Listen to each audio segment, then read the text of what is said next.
Okay, let me ask you this. Yeah. How do you even begin to navigate all the new information constantly hitting us? Especially, with AI, it feels overwhelming It sometimes. really does. It's moving so fast. Exactly. So today, we're doing a deep dive into this really fascinating intersection of artificial intelligence and emotional intelligence. And it's not just about the tech, right? It's really about what does this mean for you just Yeah. trying to live your life in this new world we're entering? Yeah, absolutely. And our insights for this, they come from a pretty unique place. It's a recording of a real, totally unfiltered standing AI meeting. Right. So imagine getting to be a fly on the wall in a room where, experts are really wrestling with these big questions, like right now. Like peeking into a think tank, but less formal maybe. Kinda, yeah. Very candid. So our mission here is to pull out the most important bits from that discussion for you. Hmm. We want to help you get a handle on not just what's happening with AI, but why it actually matters. For Yeah. your work, your privacy, maybe even how you think about your purpose. It touches on all of that. We'll try to cut through the noise, get to those core ideas. So let's start with something practical. Productivity. How is AI, specifically this thing called agent technology, already changing how we get stuff done? It's already making a significant impact. Yeah, I actually had this experience myself just recently. I was using one of the new AI agent features. Oh, yeah. What were you doing? Well, I was putting together a training program, had these big, chunky PDF reports, needed facilitator documents. Okay. Usually that means me manually copying and pasting data into Excel, trying to map everything out. It takes ages. I know that pain. Yeah. But this time I just uploaded my Excel template, the one I'd already made, Right. and the 2 PDF reports, and I basically just told the agent, okay, extract the info from these reports and put it into this spreadsheet using these column headers. And it just did it. It just did it. I Yeah. watched it happen. It was, I'd say, maybe 90, 95, even 98% accurate. Wow. Saved me probably 4 hours of just mind-numbing work. That's significant. And get this, it even suggested ways to tweak my spreadsheet template to make it work better next time. See, that's the really interesting part, isn't it? The speed. Yeah. Companies are just pushing these features out so quickly. It feels like the competitive edge now isn't just having the tech, but how fast you can adapt and actually use these new tools. Like that before everyone else catches up. Exactly. And for you listening, this isn't some far-off future thing. This means real, tangible time savings now. For work stuff, sure, but even just organizing personal projects. And it's not just like one platform doing this either.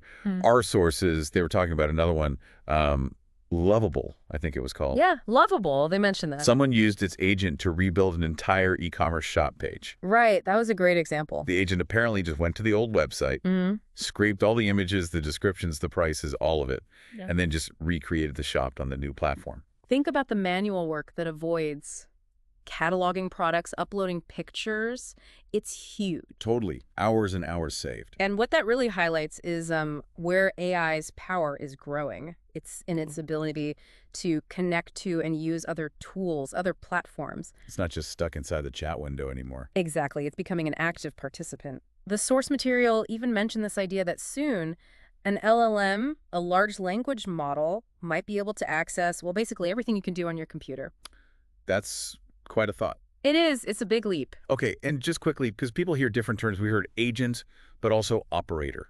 Can you clarify that? Yeah, good point. So operator seems to sometimes be like a brand name for a specific type of agent. Ah, okay. But what's happening now is that platforms are kind of merging things, like combining the deep research function with the operator or task queuing function into just one agent mode. So the label might change, but the core idea is AI doing complex tasks by interacting with other digital tools. That's the gist of it. Yeah, performing actions, not just generating text. Got it. Okay, so that covers the productivity boost, which is already fascinating. Yeah. But now, let's pivot. This is where it gets, I think, really interesting, maybe a bit unsettling. Beyond just getting tasks done faster. Yeah, the bigger questions AI raises about, human thinking itself and society. Definitely. There were some serious concerns raised in the meeting. Like Sam Altman, OpenAI CEO, he did this interview with the Federal Reserve, I think. Yes, that was mentioned. And his big worry was about younger generations basically using AI to do their thinking for them. Outsourcing cognition, essentially. Right. And the risk is that our own muscle for, conscious thought, critical thinking, it starts to atrophy. It weakens. Yeah. And the implication for you listening is pretty profound. If you don't really grasp the why behind what the AI is telling you, you become much easier to influence, to steer. You might feel like you're making choices, but you're actually just being funneled down certain paths. It's like walking through doors someone else opened, thinking you chose the way. Exactly. Without that underlying conscious reasoning, you're susceptible. It reminds me of that whole Deep Blue chess thing. Remember that? Yeah, Kasparov. Back in the 90s. Right. So Deep Blue, the AI, beats Gary Kasparov, the world chess champion. Before that, humans were always better, no question. Then, after Deep Blue won, there was this short window, like maybe 3 or 4 months. Yeah, a very brief period. Where the absolute best chess came from humans partnered with computers. The computer suggests moves. The human picks the best one. Centaur chess, they called it. Right. Human intuition plus machine calculation. But that didn't last long, did it? No, very quickly. The computers just got too good. Today, the best chess computers. No human can beat them. And adding a human just makes the computer play worse. Which leads to this really provocative question they were wrestling with in the meeting. Yeah. What happens when that same pattern applies not just to games, but to really high-stakes stuff, like medicine or law, or even running a company? If an AI is proven to be better, safer, and cheaper than a human doctor or lawyer, do we have an obligation to let the AI take over? That is the multi-trillion-dollar question, isn't it? It forces us to reconsider the fundamental value of human roles. And that led the discussion into some really radical ideas about reorganizing society, right? It did. They brought up Jacques Fresco's Venus Project. Right, and the resource-based economy idea. What's the core concept there? Well, the fundamental argument is that our current monetary system, it's basically obsolete. It drives conflict. It creates artificial scarcity where there doesn't need to be any. Okay, so what's the alternative? The alternative vision is a society where technology, and specifically AI, takes over the production and distribution of all basic human needs. Housing, food, energy, everything needed for survival. Managed scientifically based on need and resources, not money. Exactly. If AI can manage resources and production efficiently, the argument goes you remove the need for money for jobs just focused on survival or profit. Which sounds utopian, but Yeah. obviously. Obviously, there's huge resistance. People in power, their power is tied to the current system. They don't want to lose control. And they push the idea that people need jobs, even meaningless ones, to have purpose. Precisely. The bullshit jobs argument, as it's sometimes called. Yeah. But this resource-based economy idea challenges that directly. It suggests humans would find motivation and purpose elsewhere once survival isn't the primary driver. So a lot of current jobs just wouldn't be needed anymore. The source material was quite blunt about it. Yeah, Yeah. a huge percentage of existing jobs. There's no need for them anymore, was the phrase used, I think. Wow, okay. What about things like art or music? If AI can make better art, That's a key point. In a non-monetary system, the reason for creating changes. You wouldn't make art to sell it, necessarily. You'd make it for intrinsic joy, for expression. AI making good art wouldn't stop humans from creating. it detaches creation from economic necessity. Exactly. And this whole line of thinking, it also makes you question things like our education system, the pressure to find your passion in a career. Maybe the focus shifts. Maybe it's about figuring out what you're good at, letting AI handle the drudgery, and pursuing passions outside of work. It's a fundamental shift in thinking. Yeah. And interestingly, the source material mentions something surprising about who's adopting AI right now. Oh, what was that? It wasn't just the digital native younger generations. Apparently, it's often adults, people already in the workforce, who are grabbing these tools and running with them the fastest. That makes sense, actually. They see the immediate application, the time savings in their current roles. Yeah. It feels like we're in this really weird convergence. You have the sort of post-pandemic societal reset happening, colliding with this incredibly rapid, almost explosive rollout of AI. It's like uncharted waters doesn't even begin to cover it. It really feels like a pivotal moment in history. So, bringing it back down to earth a bit, what does all this mean for you, listening right now, day to day? Let's talk about privacy and accountability. Crucial points, because nothing is truly free. Right. These free AI tools, just like free social media like Facebook or Instagram, there's a cost. Your data. Your data, it's being used, it's being monetized, it's training the next version. Absolutely. So the practical advice here is be conscious of what you're typing into those chat boxes, especially sensitive stuff. Yeah.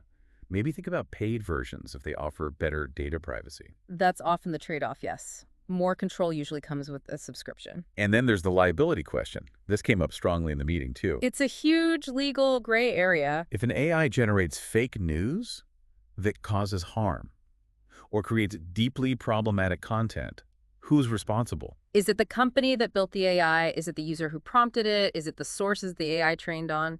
It reminded me of those old battles with platforms like Backpage or Craigslist getting shut down because of illegal activity facilitated on their site. It's a similar problem, but maybe even more complex because the AI is generating the content, not just hosting it. We just don't have clear legal frameworks for this yet. It's a massive challenge. And this fundamentally brings us back to why emotional intelligence is so critical in this new era. Okay, connect those dots for us. Well, the core insight, the real takeaway from the source discussion was this. Understanding the science of emotions, knowing how your own brain works, how you react, how you feel, that's your best defense. Defense against what? Manipulation. Yes. Okay. Manipulation, influence, overwhelm. Think about it. Marketers, political campaigns, influencers. They already use the science of emotion. AI just amplifies their ability to do that at scale, personalized to you. So understanding yourself is like having your own internal filter. Exactly. It boils down to personal accountability. You have to consciously exercise your brain's muscle. You need to be able to perceive information, yes, but also fact-check it critically. Mm-hmm. You need to learn to trust your gut feelings, those intuitive hits. Understand that things often have multiple meanings, multiple perspectives. Not just accepting the first answer the AI gives you. Right. You need to anchor your decisions in your own values, not just what's easy or what's presented to you. And crucially, you need to effectively manage your own emotions and your relationships with others, that whole package. That's your most powerful algorithm navigating this future. That's a really powerful way to put it. Yeah. And it actually leads to maybe a surprisingly optimistic take on AI's potential role. How so?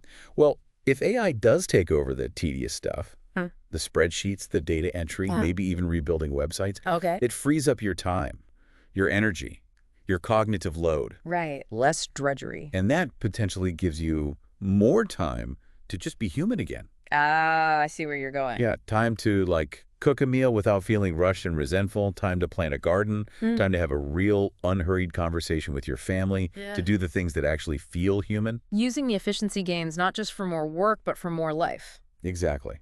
Because AI, like any tool, right, Yeah. it just amplifies intent. If someone's driven by greed or deceit, Yeah. AI is a scary tool for fraud and manipulation. But if your intention is to be a better person, a more connected human, AI could be this incredible lever to help you do that by freeing you from the things that currently get in the way. That's a hopeful perspective. Leveraging tech to enhance humanity, not replace it. So wrapping this up, we've journeyed pretty far. From AI boosting productivity right now, Yeah, the practical stuff. all the way to these huge questions about thinking, society, and what work even means. But I think the core message, the thing that kept coming up in that source meeting, is that how this all plays out, it really comes down to us, to our human skills. Our emotional intelligence, our conscious choices. Yeah, that the rudder in the storm, maybe. Well put. So here's the final thought we want to leave you with, something to chew on. As AI keeps getting better at the routine stuff, as it potentially frees up more and more of our time, what could you do with that freedom? What kinds of creativity or connection or even new ways of organizing things might emerge? Things that are just impossible right now because we're all so busy on the hamster wheel. It opens up possibilities. How will you use that space to decide what being human really means in this next chapter?